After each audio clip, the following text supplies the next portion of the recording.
Jadi kereta hantu ini sering sekali terjadi di sekitaran lokasi kejadian yang dimana kereta malam yang ditumpangi itu nggak pernah sampai ke tujuan. Di dalam kereta itu semuanya tuh penumpangnya misterius.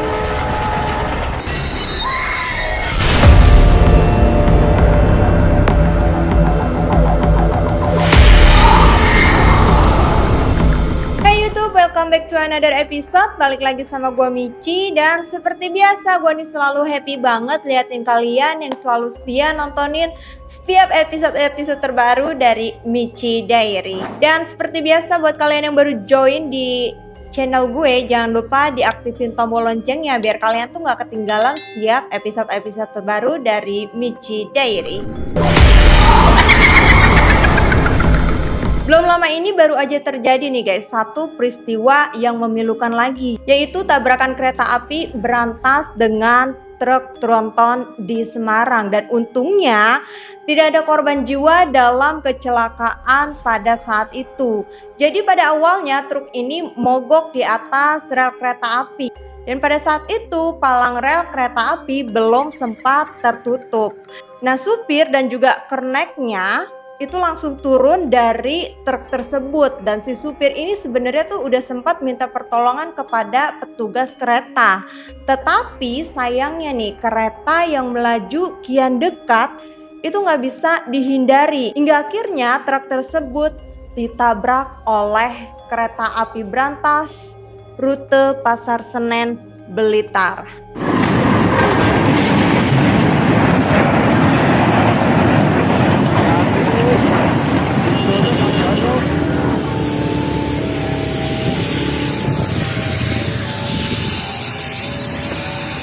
Dan karena kejadian ini ada sekitar 10 perjalanan kereta api yang terganggu.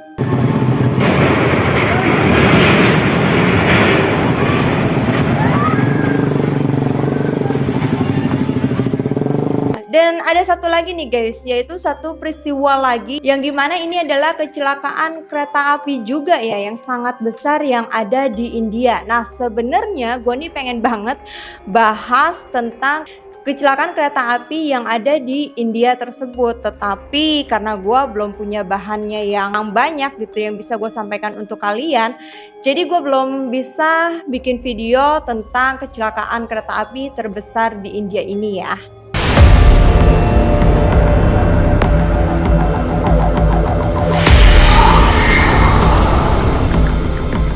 Jadi di sesi Basar kali ini bahas seputar sejarah, gue akan ngebahas satu sejarah lagi, yaitu tentang satu peristiwa kecelakaan kereta, masih seputar kereta ya guys, dan ini adanya di Indonesia. Peristiwa ini juga diingat sebagai kecelakaan terburuk dalam sejarah pertransportasian di Indonesia, atau lebih tepatnya dikenal sebagai tragedi Bintaro 1.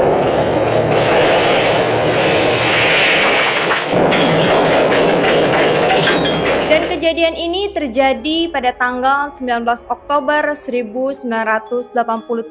Nah, kecelakaan ini menewaskan kurang lebih 160 korban jiwa dan juga 250 orang lainnya mengalami luka berat. Peristiwa ini tuh sangat menyita perhatian banyak orang ya, bukan cuma warga Indonesia saja, tetapi juga menyita perhatian seluruh warga dunia ya, karena ini adalah peristiwa yang sangat mengerikan, di mana orang-orang menyaksikan, melihat atau mengalami peristiwa itu ya, dan malah itu membuat sejumlah orang menjadi trauma ya untuk orang-orang yang ada di kecelakaan pada saat itu. Jadi kejadian ini dialami oleh KA 225 jurusan Rangkas Bitung Jakarta dan KA 220 jurusan Tanah Abang Merak, yang dimana pada saat melakukan evakuasinya saja itu sangat sulit ya guys. Atau bisa dibilang ini adalah tabrakan banteng, yang dimana memang kereta api ini melaju dengan sangat cepat. Dan kejadian naas ini terjadi akibat kelalaian petugas Sudimara yang memberikan signal aman kepada kereta api jurusan Rangkas Bitung Jakarta, yang padahal saat itu nggak ada signal aman ya guys dari stasiun Kebayoran. Pada saat itu lokasi kecelakaan berada di kilometer 17 plus 252 lintas Angket Tanah Abang, Rangkas Bitung Merak, dan lokasi tersebut berada di tikungan S yang diapit oleh jalan tol TB Simatupang di jalur timur, dan lokasi ini terletak di 1,5 km dari sebelah barat TPU Tanah Kusir. Setelah kejadian kecelakaan yang sangat besar ini, sebenarnya tuh banyak banget nih guys muncul cerita-cerita horor ya yang berkembang di sekitaran lokasi kecelakaan. Tetapi sebelum masuk ke cerita horornya, seperti biasa gua akan ceritain dulu nih kronologi dari tabrakan kereta api terbesar di Indonesia.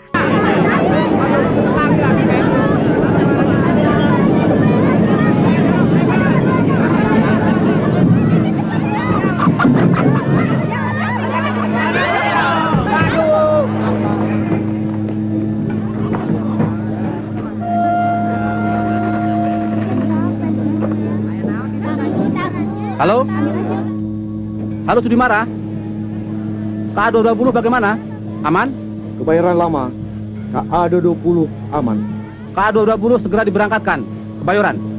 Kejadian ini terjadi pada hari Senin sekitar pukul 7 pagi, yang dimana ini adalah jam-jam padat penumpang ya. Banyak orang yang mau berangkat kerja atau ada yang ingin pindah kota dan lain sebagainya.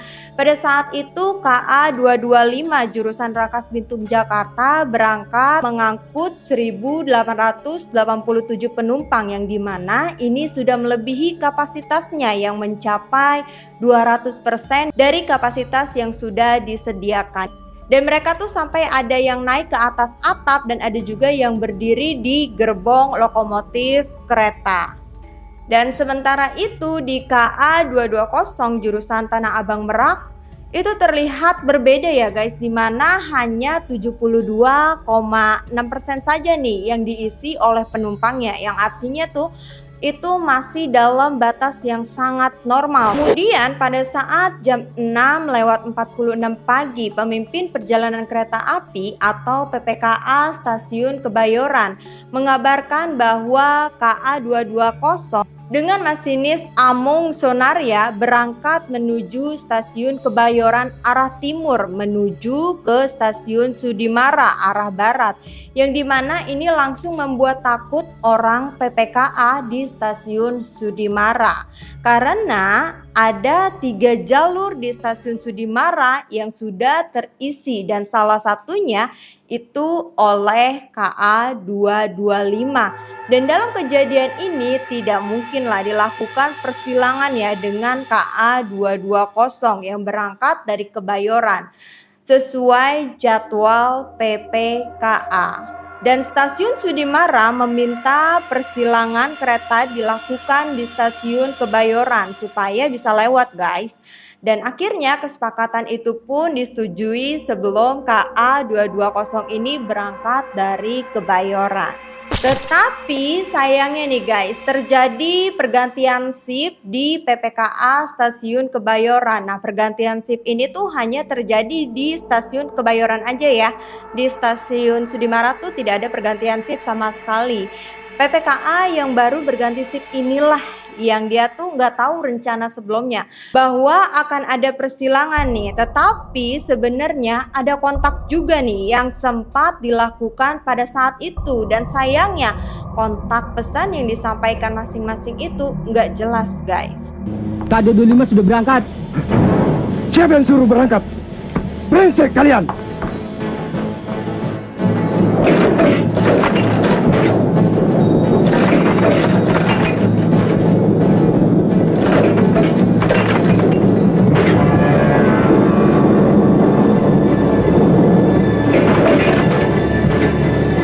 Jadi orang PPKA yang baru aja ganti shift ini itu ternyata adalah orang baru yang dimana dia nggak ngerti nih atau nggak paham tentang pesan-pesan yang serius atau omongan-omongan penting yang dilakukan oleh pihak Stasiun Sudimara dan pihak Stasiun Kebayoran. Mendengar PPKA Kebayoran sudah memberangkatkan KA220 dari barat, itu membuat pihak PPKA dari Sudimara berupaya untuk mengosongkan semua jalur di stasiun Sudimara. Nah, usaha ini dilakukan oleh pihak Sudimara ini dengan cara memindahkan KA 225 yang berada di jalur 3 untuk dipindahkan ke jalur 1. Walaupun sebenarnya ya di jalur 1 itu udah ada 7 rangkaian gerbong lagi guys. Upaya darurat ini sebenarnya tuh sudah sesuai aturan ya, karena 2 rangkaian itu masih berada jauh, jadi masih dibilang aman lah ya. Nah, pihak PPKA Sudimara ini memerintahkan seorang petugas untuk memberitahu ke masinis KA 225 yaitu Pak Selamat Suradjo. Tetapi sayangnya nih, Pak Selamat yang membawa KA 225 meninggalkan stasiun Sudimara untuk berangkat menuju ke stasiun Kebayoran. Dan dia juga nggak tahu nih bahwa ada kereta lagi yang berangkat dari arah Kebayoran yang seharusnya KA 225 ini berhenti dulu nih di stasiun Sudimara dan menunggu KA 220 dari Jakarta ini lewat dulu guys. Dan dari sanalah pihak PPKA Sudimara menjadi semakin panik. PPKA langsung mengetahui dan yakin bahwa akan terjadi kecelakaan atau tabrakan yang sangat hebat apabila KA 225 ini tidak berhenti. Dan sampai seorang petugas dari stasiun Sudimara pun berlari menggerakkan kedua tangannya sambil memberikan tanda agar kereta tersebut bisa berhenti. Nah, petugas itu pun juga tidak lupa nih guys untuk meniupkan peluitnya. Tetapi sayangnya Pak Selamat atau masinisnya tidak melihat ataupun tidak mendengar bunyi dari peluit yang ditiupkan itu.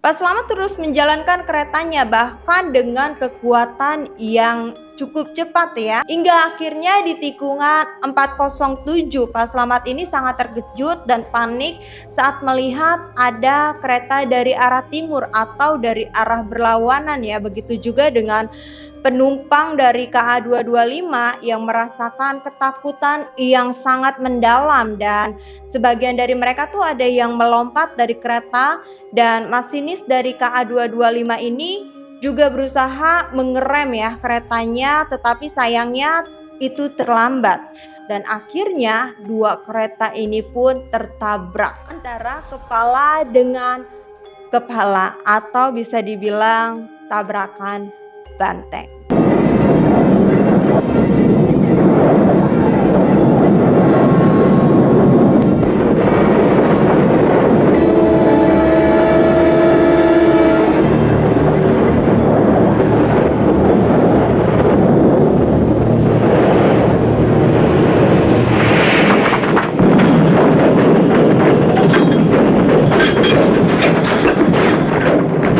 Dentuman yang sangat dahsyat pun ya, suara orang-orang terjepit, menjerit kesakitan dan juga potongan-potongan tubuh manusia yang berserakan di sekitaran bagian depan kereta dan juga banyak darah yang bercucuran bisa disaksikan pada hari itu guys.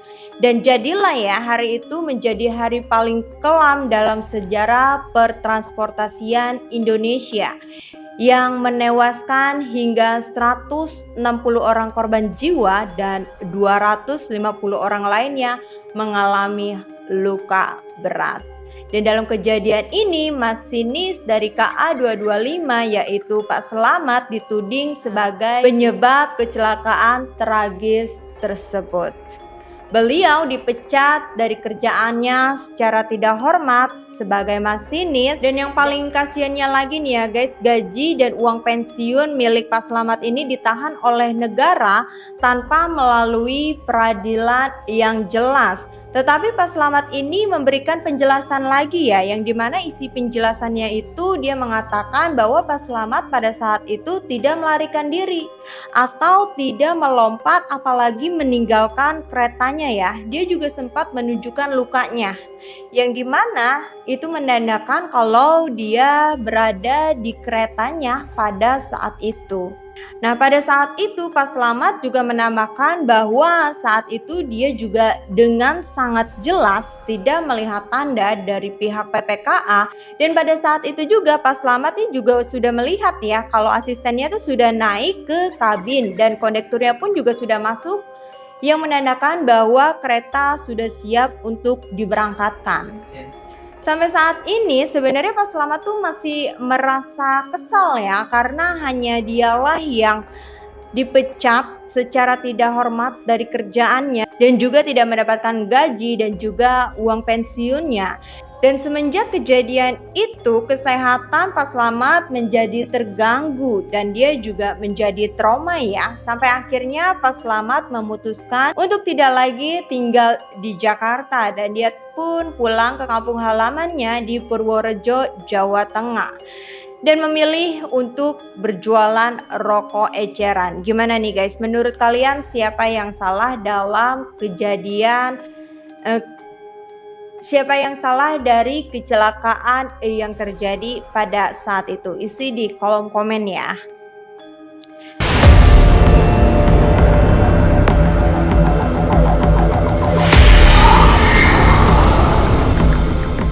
Nah, sekarang kita akan masuk ke cerita horornya nih, karena dari semenjak kejadian itu ada terdengar banyak banget nih cerita-cerita horor dari sekitaran lokasi kejadian, kayak kepala buntung atau kepala tanpa badan ya, terus ada kunti juga, terus ada pocong juga, yang dikabarkan itu adalah arwah dari korban kejadian kecelakaan tersebut. Walaupun sebenarnya di lokasi kejadian tersebut ya, itu tuh sudah terdengar angker dari beberapa puluh tahun sebelum terjadinya kecelakaan itu guys. Dan inilah dia beberapa cerita horor. Yang pertama ini adalah kisah dari tukang ojek yang bernama Mas Hudi, yang mungkin aja kalian tuh udah pernah denger ya, tapi di sini gue akan menceritakan lagi untuk kalian.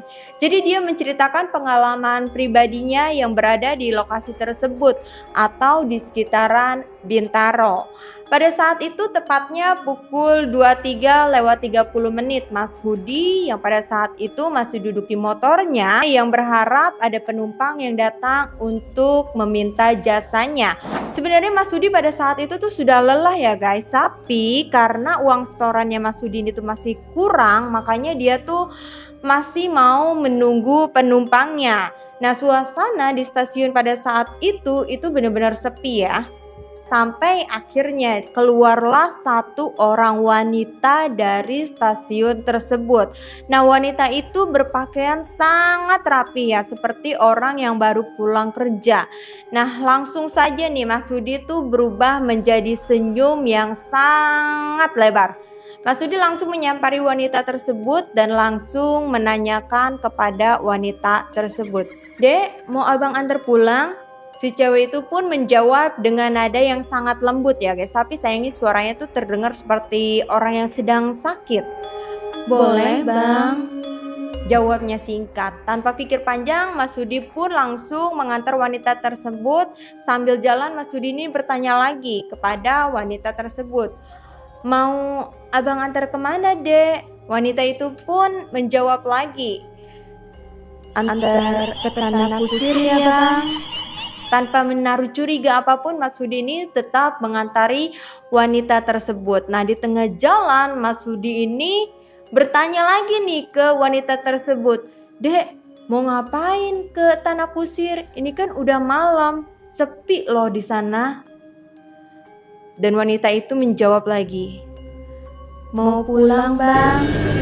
Nah, dari situlah Mas Hudi ini mulai menaruh curiga dan perasaannya tuh menjadi menjadi kacau gitu guys, menjadi tidak fokus gitu. Dan tiba-tiba Mas Hudi ini mendengar ada suara jatuh, tak, entah suara jatuh kayak begitu bukan ya? Ya pokoknya begitulah ya. Nah, ada suara jatuh, ya, ada yang jatuh guys. Mas Hudi ini nanya lagi ke wanita tersebut, "Dek, tadi barangnya ada yang jatuh ya?" Dan wanita itu menjawab, "Gak ada kok bang." Tapi Masudi ini merasa yakin bahwa ada sesuatu yang jatuh dari penumpangnya itu. Dan karena kecurigaannya itu, Masudi ini memperhatikan wanita tersebut dari kaca spionnya. Dan tiba-tiba Masudi ini langsung kaget bukan main saat melihat tangan wanita tersebut copot, guys. Jadi tangan wanita itu copot dan mengeluarkan banyak darah. Masudi ini langsung kaget dan dia yakin yang dibawa itu bukanlah manusia asli.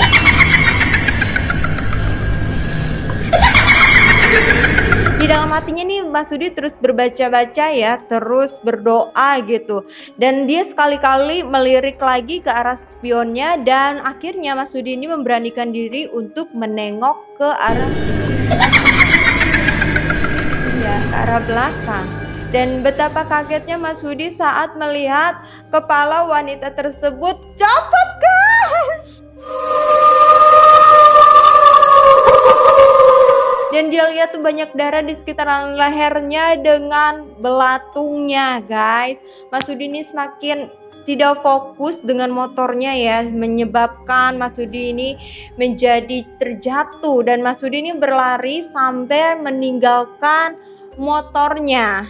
Dan Masudi lari, kemudian Masudi ini nengok lagi ke belakang dan dia lihat wanita tersebut sudah tidak ada. Tidak jauh dari Masudi ini lari, Masudi ini mendengar ketawa wanita lagi yang sangat kencang. Masudi semakin takut dan dia lari lagi hingga menemukan satu rumah warga. Dia mengetoknya, gimana cara ketok? Ya begitulah, guys. Dia mengetok pintu rumah warga tersebut dan dia menceritakan semua yang terjadi pada saat itu. Dan kata warga yang ada di situ itu sudah biasa. Katanya itu adalah salah satu korban dari kecelakaan yang terjadi pada saat itu. Ngeri banget tuh ya Masudi. Sial dia, kayak sial dia bener-bener deh. Pada saat itu dia beneran sial ya, guys. Untung ya kan gak kenapa-napa ya. Tapi motornya gimana ya? Dibawa kuntinya enggak ya? Oke, yang kedua ini adalah cerita kereta hantu yang mungkin juga kalian tuh sudah sering dengar ya. Karena cerita ini tuh bukan cuma sekali dua kali yang dikabarkan oleh warga sekitar. Jadi kereta hantu ini sering sekali terjadi di sekitaran lokasi kejadian yang dimana kereta malam yang ditumpangi itu nggak pernah sampai ke tujuan dan isi dari gerbong kereta itu nggak pernah penuh, guys. Jadi hanya sekitar 4 atau 5 orang aja ya, 6 gitu. Pokoknya nggak banyak lah ya. Dan di dalam kereta itu semuanya tuh penumpangnya misterius ya. Dia tuh hanya menunduk dengan wajah yang pucat gitu ya. Mungkin dia tuh nunduk karena banyak pikiran gitu ya, pikiran pinjol gitu ya, atau pikiran-pikiran yang lain gitu ya kan. Jangan salah sangka ya nggak, tapi nggak mungkin soalnya dia bilang itu kan penghuninya cuma ada 4, 5 atau 6 gitu. Terus dia itu menunduk dengan wajah yang sangat pucat, guys. Dan setiap kali kereta tersebut melewati jalur Bintaro, pasti kereta tersebut selalu berhenti. Padahal tidak ada pemberhentian kereta di jalur tersebut. Nah, para penumpang semuanya tuh pasti akan turun, guys, di pemberhentian tersebut. Begitu juga dengan orang yang bener-bener orang, guys, dia bakal turun di pemberhentian tersebut. Nah, orang yang beneran orang itu nanti akan disambut oleh warga sekitar yang ngeliatin dia dengan bengong gitu loh, guys, dengan cara yang aneh gitu. Orang jalan sendiri dari sono ya, dari mana baik gitu ya kan, jalan gitu. Tapi dia ngerasanya tuh bukan jalan. Tadi dia tuh naik kereta, tapi yang warga lihat dia tuh jalan. Tidak ada kereta yang melintas pada saat itu. Dan itu bukan sekali, 2 kali, tetapi itu sering, guys. Bagaimana, guys? Mungkin kalian pernah merasakan sensasi naik kereta hantu.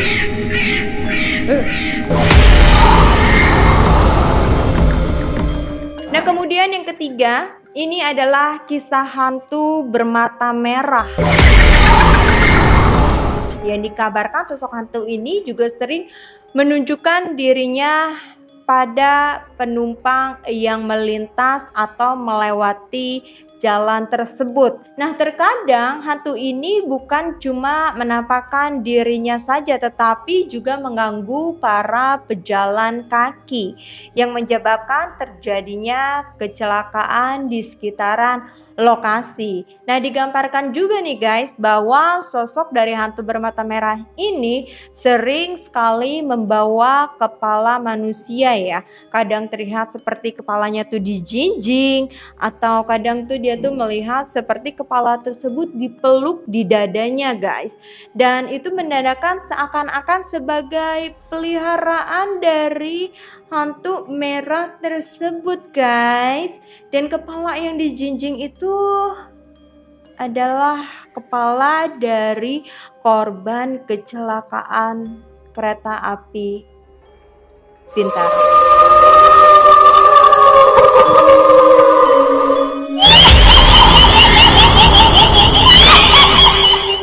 Dan ini yang terakhir guys, ini sering banget ya di waktu awal-awal kejadian atau belum lama kejadian itu terjadi. Jadi itu tuh sering banget terlihat potongan-potongan tubuh manusia kayak tangan, kaki, kepala gitu ya. Jadi pas dia pas dia deketin ke tempat tersebut, potongan tubuh itu tuh menghilang guys. Jadi seakan-akan seperti halusinasi, tapi terlihat halusinasinya tuh kayak beneran gitu. Dia sudah teriak-teriak, panggil warga, panggil temannya, tolong, ada tangan. Pas dilihat nggak ada.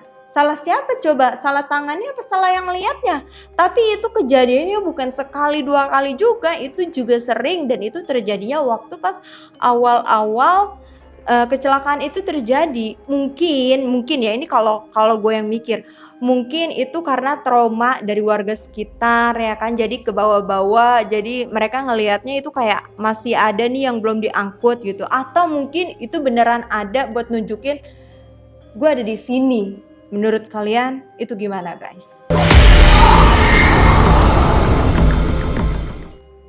Dan banyak juga nih guys, ternyata ada juga suara-suara misterius yang terdengar, dan itu di antara jam-jam 6 sorean ya. Suara berupa anak kecil atau wanita ataupun laki-laki yang menangis dan minta tolong. Dan suara itu terdengar sayup-sayup di antara suara lalu lintas. Itu sering banget dialami oleh warga sekitar, bahkan jika sedang apes ya, itu bisa aja nih dari pengguna jalan atau warga sekitar itu melihat penampakan atau hantu yang dikabarkan itu adalah korban dari kecelakaan juga guys. Dengan sosok badan yang sudah luka-luka, banyak darah ya kan, yang mungkin tangannya terpotong, kakinya terpotong ya kan guys. Jangan sampai ya guys gue ngelihat ya guys, kalau iya kayak gue bakal apa ya, nggak bisa tahan pipis kayaknya ya guys. Nah itulah dia tadi guys beberapa cerita horor dari tragedi Bintaro 1 dan juga kronologi dari peristiwa bersejarah dalam pertransportasian Indonesia. Kalau ada yang kurang tepat atau ada yang ingin kalian tambahkan dari apa yang udah gue sampaikan, gue akan seneng banget dan gue akan say thank you banget buat kalian yang mau menambahkan atau mau mungkin ya ngasih tahu, memperbaiki yang mana yang kurang, yang mana yang salah. Gue akan seneng banget. Nah semoga kita semua selalu dilindungi oleh Tuhan Yang Maha Esa dari kejadian apapun. Sampai di sini dulu basarnya, bahas seputar sejarah. Sampai jumpa di basar selanjutnya. See you next. Bye bye.